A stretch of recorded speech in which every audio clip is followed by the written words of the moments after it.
Hi guys, Ashuri here, welcome to Team Bardock Challenge Rush Battle 4 video. Like in the previous battles, there are some extra challenges, and if we complete all these challenges, we will get 100 crystal reward. In this video I want to show you the tips and tactics I use to complete all these challenges.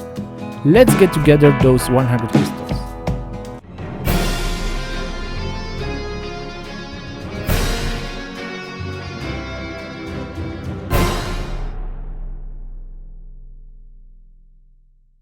The first challenge is to complete a fight with 3 female warriors. Now our opponents have blue color, and this means that it's better to use green color in order to have a color advantage against our opponents. So when talking about green female fighters, the first fighter that comes in my mind is always Mai. She's a great support unit that will increase ki whenever she enters the battles or she's switched out from the battle, and that is pretty useful because that key advantage is also with some damage buff to her teammates, and that's really good. Okay, so green fighters, we have Mai, then we have ChiChi, another strong female warrior that has a very good strike damage, and she also restores ki when she enters the battle. And finally, as a surprise, it's Android 21. Now Android 21, it's free to play, and it's really strong. It's strong because she has that damage debuff and health regeneration debuff that she applies all the time when she hits an opponent with an arts card. I mean here like a blast or like a strike card or green or blue or whatever card. So basically she will cancel the health regeneration and inflict that damage received debuff on the enemy. That will make then the green fighters fight life a lot easier. So, as the fight started, the strategy is to hit with as many arts cards as possible with Android 21, then switch to a green fighter and inflict damage. And this is exactly what happened here. I hit a few arts cards with Android 21 and then immediately switched to ChiChi. The opponent had a lot of damage debuff on him, and just one Rising Rush was enough to finish one life bar of my opponent. That is pretty good. That's an very good usage of a Rising Rush attack. This strategy will be the same for all the fights because yeah, this Android 21, it's really strong, and that damage debuff that will inflict on the enemy will really matter. Now yeah, don't forget to use the ultimate attack of ChiChi's. That was 1,300,000 damage, and that is pretty substantial. And of course don't forget that Mai with her main ability will heal the allies and will give an extra damage buff. Again, another pretty useful buff that will really count when dealing damage. Anyways, as the fight continues, now Android 21 is in, and again, as you can see there on the health bar of the opponent, a lot of damage debuff, a lot of debuffs were applied just by a few shots, and the big Saiyan was down very fast, was one Rising Rush and then a few shots, and that was it. Anyway, there are 2 opponents left. This fight is going pretty well, and the synergy between these female fighters is great. I don't like playing with female warriors, but I have to admit that the synergy and the damage that they can do, it's pretty amazing and pretty good. And we can see that firsthand in this video, in this battle. Anyways, Mai switches out, now ki has been restored, again the same recipe, Android 21 inflicting sub damage and applying some damage debuffs on the enemy. ChiChi it's in, ki was restored, and that was a short miss, but yeah, doesn't matter, the color advantage is there, and even if I get a few hits, it's still okay, the fighter will survive. Anyway, now Mai it's in.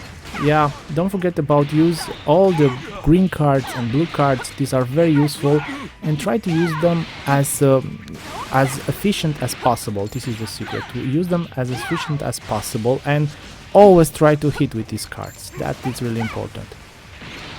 The fight continues, and now it's 3 against 2, and that makes it a little bit easier because I can avoid any incoming damage and switch the fighters. And like I said, every time the fighters are switched in this team, in this female warrior team, some ki is restored, some damage buff are applied to the other team members, and that is pretty good. The team synergy for the female warrior team, it's good, it's pretty good. Anyways, now I want to hit this guy with a few more hits. Rising Rush is ready, and I'm saving it for Tora because he has more life.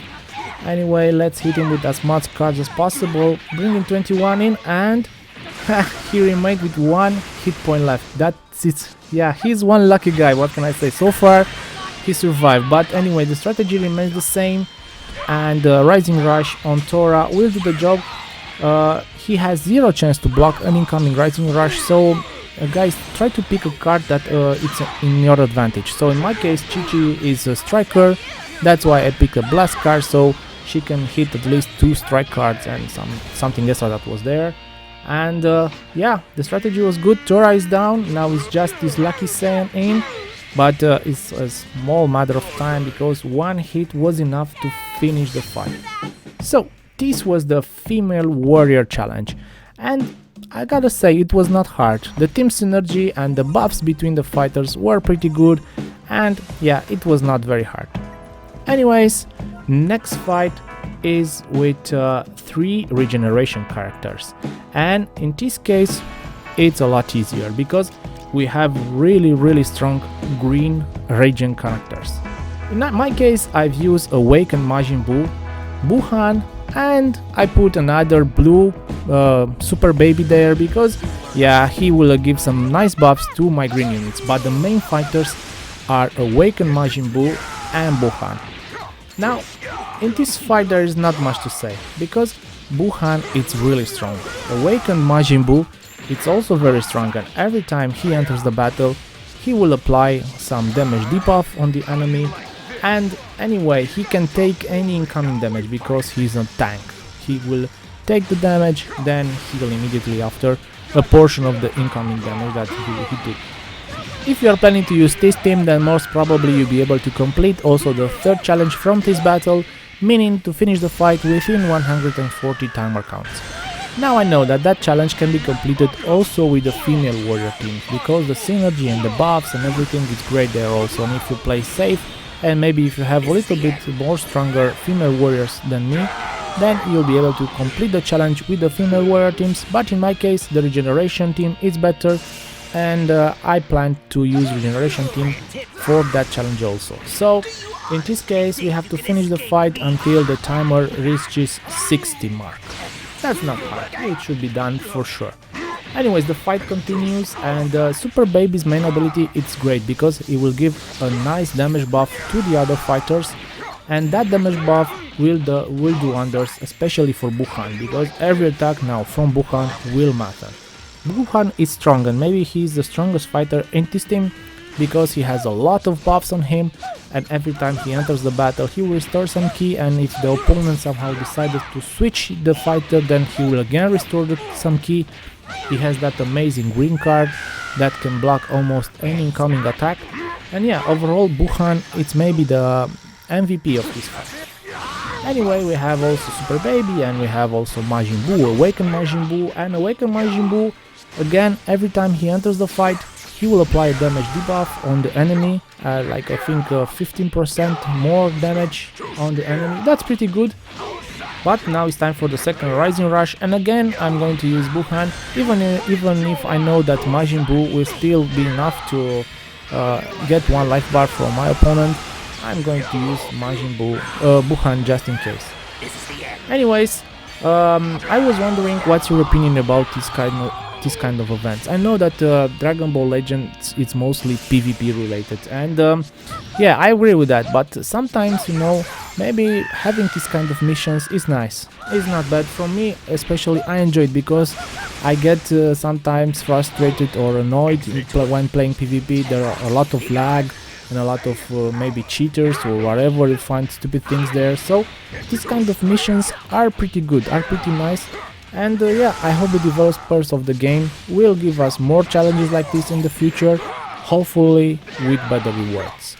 Here is okay, we get 100 crystals if we complete the challenge, and 100 crystals if we finish the fight.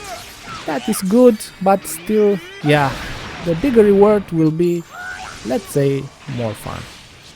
Okay, now this battle, it's about to be finished really soon. The opponent, even if they have a few life left, maybe 1 life bar, still this regen team is pretty good and inflicts a lot of damage. Every successful hit really counts. Now that shield, yeah, we were able to see the shields, and one special attack took almost 1 million of Tora's health. Yeah, that's pretty good, not bad.